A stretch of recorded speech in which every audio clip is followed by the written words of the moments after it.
السلام عليكم واهلا بيكم في قناة كروشيه كافيه. الفيديو اللي فات قدمت بالكروشيه طريقة كولا او سكارف الرقبة اللي طالع احدث ترند الفترة دي، وعايزة اقول لكم ان التصميم الاساسي للسكارف ده اول ما ظهر كان اساسا بالتريكو، وهو ده اللي هقدمه التصميم الاصلي للسكارف بالتريكو بشكل سهل ومبسط جدا. لعمل السكارف هتستخدمي أي خيط متوسط السمك مع إبرة تريكو من 4 ل5 ملي. أنا هستخدم خيط إليس بارسم أو باركم كلاسيك مع إبرة تريكو 5 ملي. كمية الخيط لعمل السكارف هنحتاج شلة واحدة بس 100 جرام.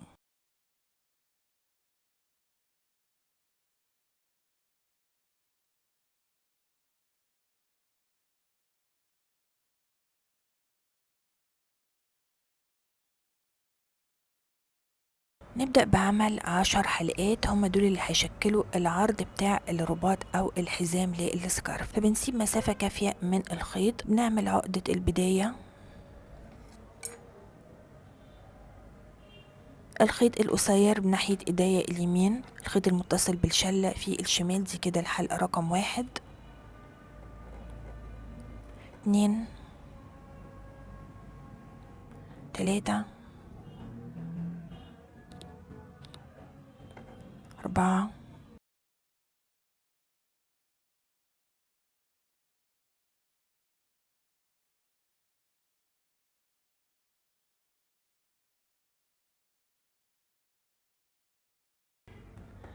2 4 6 8 10. نشتغل بغرزة البليسيه واحدة واحدة، اللي هي واحدة مقلوبة وواحدة عدلة، بس أول غرزتين وآخر غرزتين هيبقوا للأطراف أو الجوانب زي ما هنشوف دلوقتي. طرف الخيط القصير بنعقده مع طرف الخيط المتصل بالشلة عشان نثبته اكتر، وكمان الطرف القصير ده بنعقده كده يعني زي فيونكة او حاجة عشان بس ما نتلخبطش ونسحب منه. فاول غرزتين هنا للاطراف هنشتغلهم غرزة عدلة، فهمر من هنا الف الخيط كده 1 واللي بعدها 2، كده اول غرزتين عدلة. هبدأ بقى من اللي بعدهم واحدة واحدة، ممكن أبدأ بواحدة مقلوبة والتانية عدلة أو أبدأ بعدلة، مش هتفرق، فأنا هبدأ بمقلوبة بيرل، اللي بعدها نات عدلة، امشي بقى بالطريقة العادية دي، خلاص كده عدلة، اللي بعدها مقلوبة، بعدها عدلة،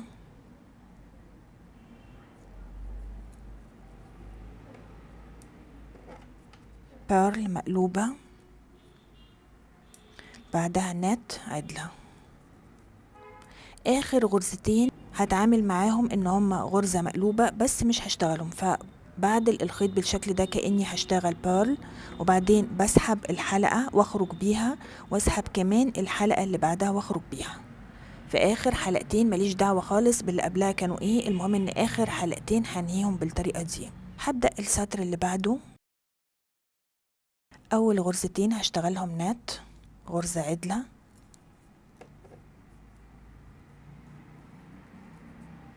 بعد كده بشتغل في الغرز نفس تكرار السطر بالظبط. هنا بقى اوضح عندي، دي هنا غرزة مقلوبة بيرل، فهتفضل زي ما هي بيرل. اللي بعدها شايفين اللي هو حرف الفي او رقم 7، دي غرزة عدلة فبتفضل زي ما هي نات. اللي بعدها بيرل، نات، بيرل، نات. خلاص كده وصلت لاخر حلقتين، بسحبهم بالشكل ده، بفضل اكرر نات نات اول غرزتين للاطراف، بعدهم ببدأ واحدة واحدة،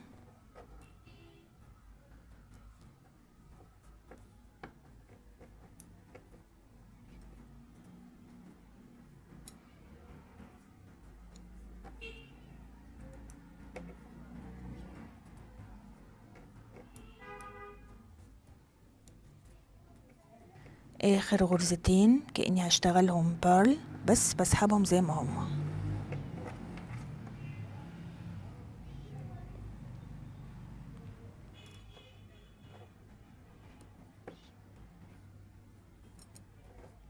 فضلت اشتغل لحد ما طول القطعة وصل لحوالي 2.25 متر. طبعا احنا هنا مش بنعد غرز ولا اي حاجة، بنقيس بالسنتي، والطول ده هيبقى كافي معاكي جدا لو انت هتربطي الكولا على شكل فيونكة. لو هتربطيها عادي فهتكتفي بس ان طول القطعة يوصل معاكي ل1.80 متر. بعدها خلاص هنهي الشغل. هنا اول غرزة عندي بسحبها بنقلها على الابرة اليمين، مش بشتغل فيها حاجة خالص، بسحبها زي ما هي. بروح على الغرزة اللي بعدها وبشتغل فيها نت، غرزة عدلة. بجيب هنا الحلقة اللي قبلها واخرج بيها واسيب الحلقة اللي بعدها. طبعا كل ده شرحته بالتفصيل في فيديوهات اساسيات التريكو. الغرزة اللي بعدها بيرل، فهشتغل فيها بيرل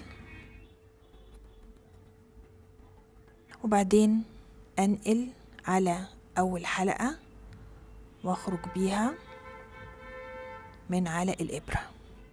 اللي بعدها نت، غرزة عدلة، فبشتغل عدلة وبنقل الحلقة اللي قبلها، فبشتغل الغرز زي ما انا شايفاها. اللي بعدها بيرل مقلوبة وبنقل اللي قبلها.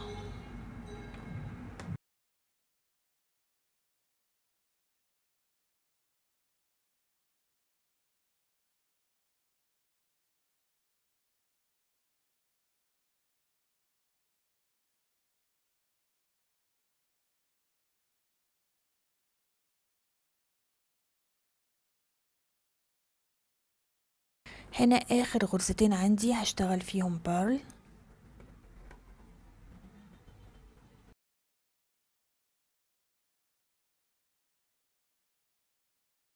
برا وقعت مني مفيش مشكلة، برجعها تاني. واخر غرزة بيرل برضو.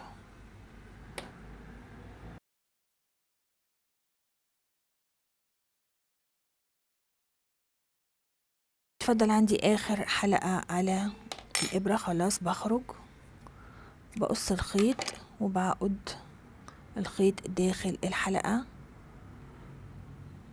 واسحبه وانهي الشغل.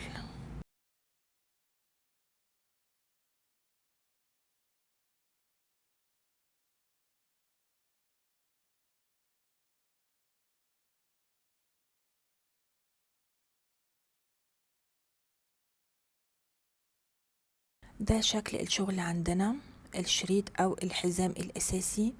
وشوفوا نتيجة ان احنا اشتغلنا بطريقة اول غرزتين واخر غرزتين للاطراف، ده خلى الاطراف عندنا شايفين عاملة زي السلسلة، حروف الفي فيها واضحة جدا ومتناسقة، وهو ده اللي احنا عاوزينه لان احنا هنشتغل على حروف الفي دي. بس نخلي بالنا ان هي متقسمة زي 2 سلسلة، خلينا نسميهم سلاسل. فدي هنا عندي سلسلة اللي هي لما ببقى الشغل قدامي بالشكل ده كده، دي السلاسل المواجهة ليا، شايفين دي هنا.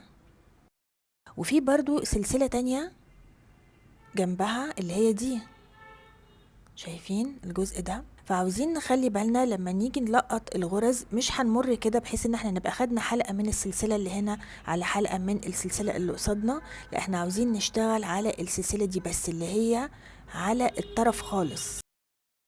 وعشان نميزها لو احنا بصينا للشغل من الناحية دي السلسلة اللي هتبقى مواجهة لينا، فهنلاقي نفسنا بنمر داخل حرف الفي ده.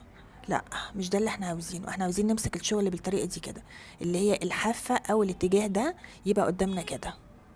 ده الجزء المواجه لعينينا، ودي الحلقات اللي هنمر من خلالها. هنبدأ بقى نقسم الحروف دي، نقسمهم ل 39 غرزة في السنتر. فعشان نعد بشكل صحيح هنطبق الشغل كده نصين متساويين. طبعا برضو احنا مش بنعد ولا حاجة، بنقسم كده بالنظر. نعلم الغرزة اللي هنا في السنتر، شايفين دي هنا السلسلة المواجهة ليا، فهنا بمر من اسفل حلقتين حرف الفي للسلسلة دي. هبدأ أعد من الاتجاه ده 19، 1 2 3 4 5 6 7 8 9 10 11 12 13 14 15 16 17 18 19. دي هنا الغرزة رقم 19. هنا بقى من بعد العلامة نخلي بالنا أنا عديت من بعد العلامة، ما حسبتهاش معايا، من بعد الغرزة اللي فيها العلامة بعد 2 4 6 8 10 12 14 16 18 19. دي هنا الغرزة رقم 19. في عندي هنا 19 وهنا 19 والغرزة اللي هنا في السنتر، في الإجمالي 39 غرزة، والعدد ده هيبقى ثابت معانا لأي مقاس لأن احنا بنعمل شغل زي الجاهز، فالعدد ده هيبقى ستاندر لأي مقاس طالما ان انت بتستخدمي خيط متوسط السمك مع إبرة مقاس 4 أو 5 مللي.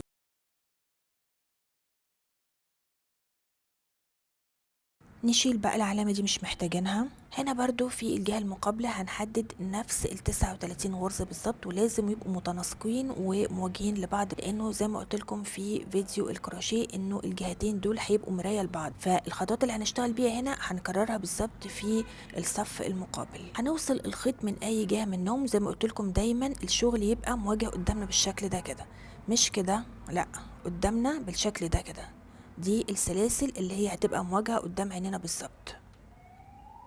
ممكن ألقط الغرز بإبرة التريكو نفسها، بس الأسهل والأوضح إنه أي إبرة كروشيه موجودة عندك مقاس، أنا هستخدم مقاس 3.5، انتي أي إبرة بأي مقاس عندك مناسب للخيط هتستخدميها.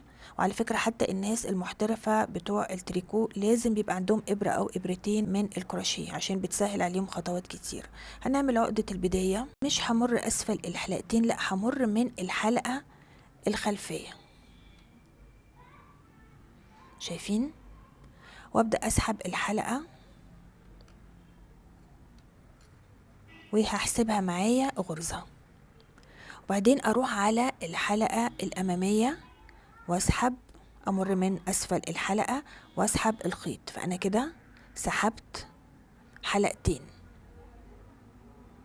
هنا بقى عندي أسفل حلقتين حرف الفي نفسه، بمر من أسفل الحلقتين على طول واسحب الحلقة التالتة، فأنا كده من حرف الفي الواحد خرجت ب3 حلقات. هنشوفها هنا تاني، هنقل على حرف الفي اللي بعده، بمر أول حاجة من الحلقة الخلفية واسحب الخيط، دي كده حلقة، بمر من الحلقة الأمامية واسحب الخيط، دي كده التانية. هنا بقى بيتفضل عندي حرف الفي نفسه، بمر من أسفل الحلقتين بقى اللي هما الأمامية والخلفية وبمر وبسحب الحلقة التالتة. أنا كده بقى عندي 6 2 4 6 3 و3، بنقل على حرف الفي اللي بعده. ممكن أنقل هنا على طول أو أمر هنا على طول من أسفل الحلقتين بالطريقة دي لو أسهل عليكي كده. دي حلقة، وبعدين بمر من الحلقة الخلفية، دي التانية، بمر من الأمامية واسحب التالتة. لو دي سهلة عليكي مفيش مشكلة خالص. بروح على حرف الفي اللي بعده، هنشوفها تاني، بمر الأول أسفل الحلقتين أسحب حلقة كده 1، الحلقة الخلفية أسحب 2، الحلقة الأمامية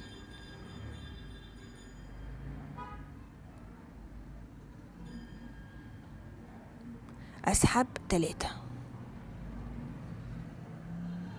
شايفين؟ يبقى أنا خرجت من كل حرف في ب3 حلقات.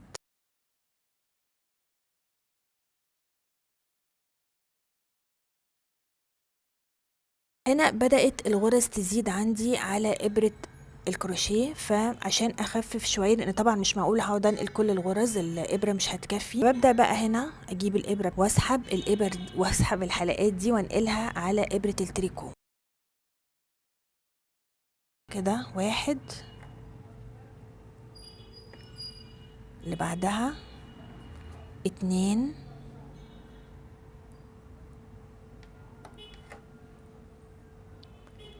3. لازم اتأكد ان انا سحبت 3 مع بعض كده. 3 اللي بعدها 1 2 3.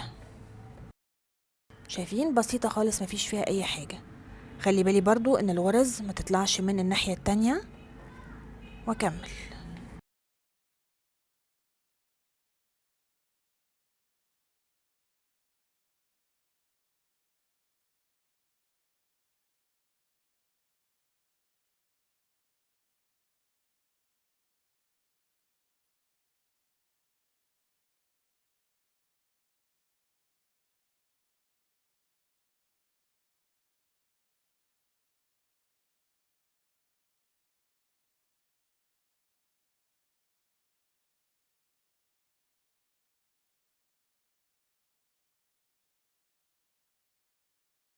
الشكل عندي بعد ما نقلت الحلقات، والمفروض انه عدد الحلقات يبقى 117، فانا كان عندي 39، كل غرزة منهم خليتها 3، ف39 في 3، فالمفروض ان عدد الحلقات هنا يبقى 117. لو انتي عديتي الحلقات ولقيتي ان هي ما وصلتش للعدد ده، فده معناه ان انتي حددتي هنا ال 39 غرزه غلط، او ما خرجتيش ب3 حلقات من كل غرزه منهم. بس ما فيش مشكله لو ده حصل، ما تفكيش طبعا الشغل ولا حاجه. لا، هتشوفي لو انتي في حلقات ناقصاكي فبتكمليهم من الغرز اللي بعد كده، بتاخدي منهم لحد ما يكملوا عندك 117. والعكس لو الحلقات عندك زياده بتفكي حلقه او 2 او على حسب العدد الزياده اللي عندك. المهم ان خلاص يبقى عندنا على الابره 117 حلقه بالشكل ده.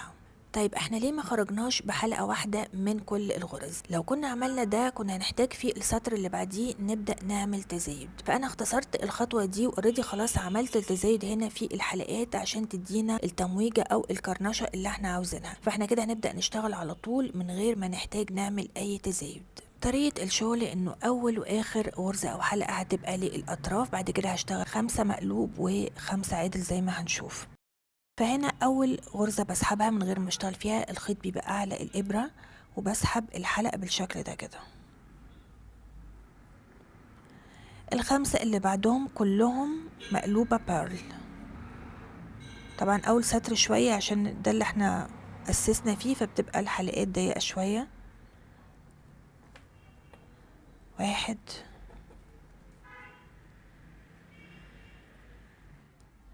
2 3 4 5. اركز كويس جدا في الاعداد وانا بشتغل.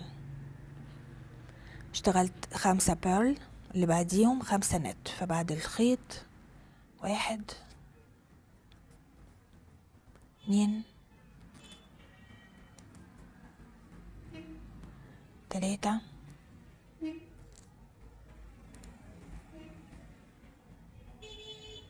4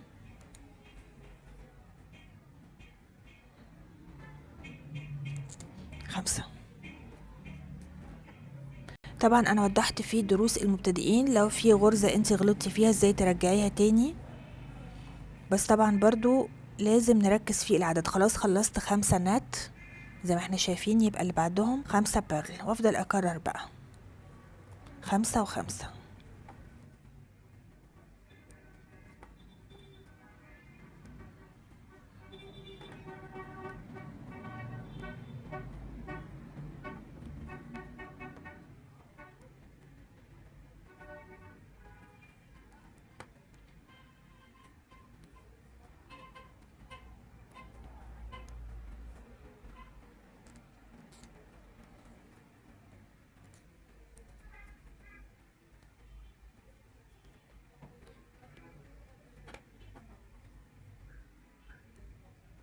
قربت على نهاية السطر، اخر حاجة عندي 5 نت، 5 غرزة عدلة، وفاضل اخر 6 حلقات على الابرة، فهيبقوا 5 بيرل والحلقة الأخيرة اللي هي بتاعت الأطراف. ولازم الشغل هينتهي عندك بنفس التسلسل. آخر حاجة تبقى 5 نت و5 بيرل مع الحلقة للأطراف. لو اختلف معاكي يبقى أكيد في خطأ عندك في الشغل، عشان كده بقول لكم التركيز مهم جدا جدا والعدد أثناء الشغل، لأنه التريكو الأخطاء فيه فعلا بتاخد منك وقت عشان تصلحيها.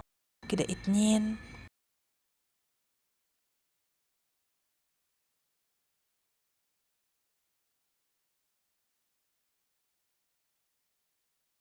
برضو الغرزة الأخيرة للأطراف هتبقى بيرل. دي هنا اللي هي عقدة البداية.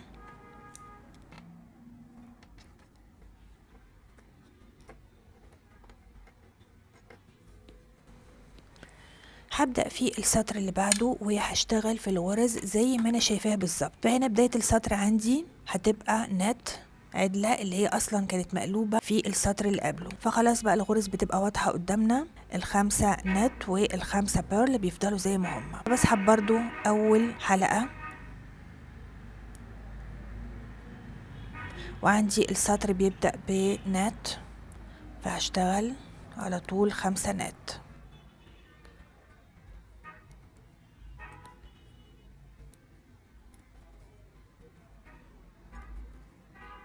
بعديهم 5 بيرل، فهيفضلوا زي ما هما. بس كده، كل 5 نت و5 بيرل بشتغل فيهم زي ما هما.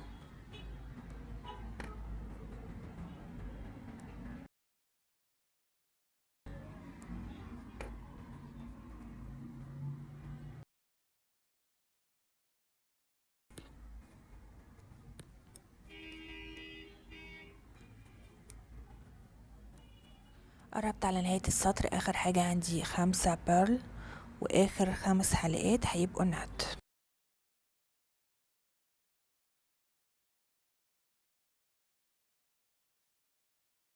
الحلقة الاخيرة للاطراف هتفضل برضو بيرل زي ما هي. بس كده بقى هنفضل نكرر نفس الخطوات، بنشتغل في الغرز زي ما احنا شايفينها. فهنا عندي في بداية السطر في 5 بيرل اللي هما اخر 5 نت، اخر 5 غرز نت في السطر اللي قبله. فبسحب برضو اول حلقة وبشتغل فيهم، بيفضلوا بيرل زي ما هما. ده كده السطر التالت. هكملهم لحد ما اجمالي عدد السطور يبقى 9.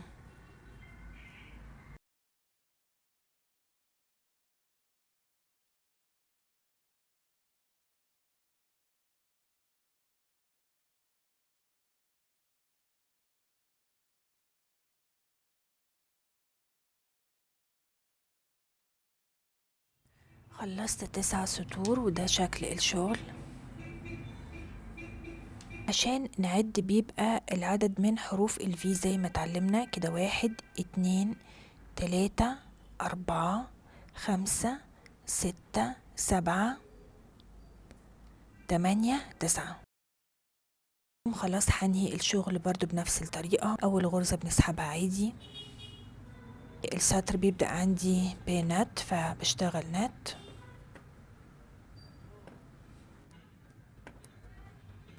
وبسحب الحلقة اللي قبلها، بعدها نت،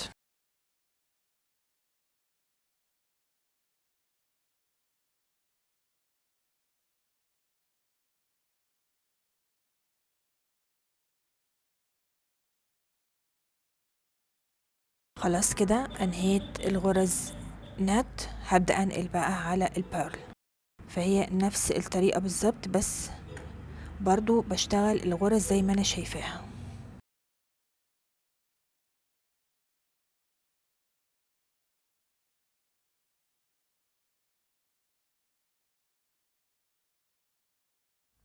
اخر حاجة عندي ال5 غرز نت. الغرزة الاخيرة هتبقى بيرل زي ما هي برضو.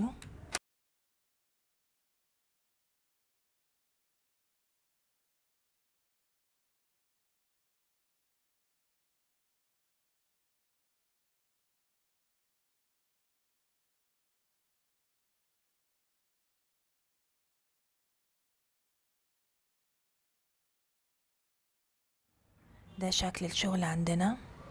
شايفين تناسق الشغل؟ الغرز كلها مظبوطة ومتناسقة.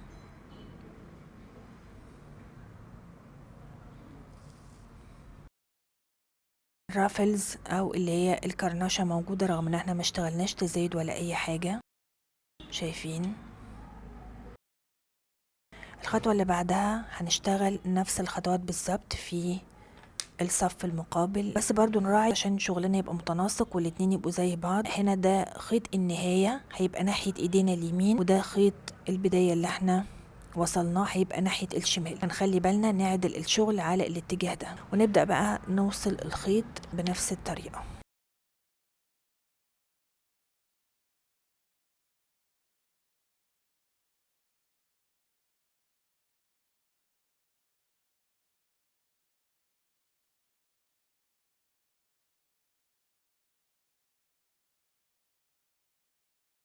الشكل النهائي جميل جدا ورقيق، وهعرض لكم برضو طريقة اللبس.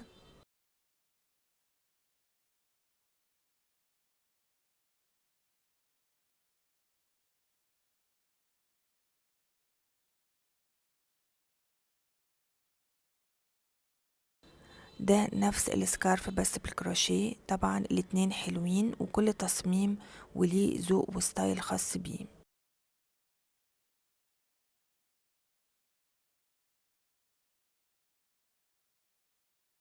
طريقة اللبس، لفي الطرفين من وراء الرقبة، مش لازم تربطيهم، لفيهم بس على قدام،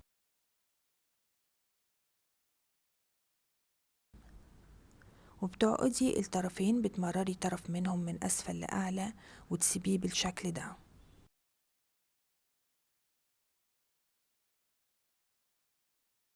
أو بتعمليه فيونكة، بتجيبي الطرف الأعلى وتطبقيه كده بحيث يبقى فيه جزئين، وتجيبي الطرف التاني تطبقيه برضو وتمرريه من الجزء ده.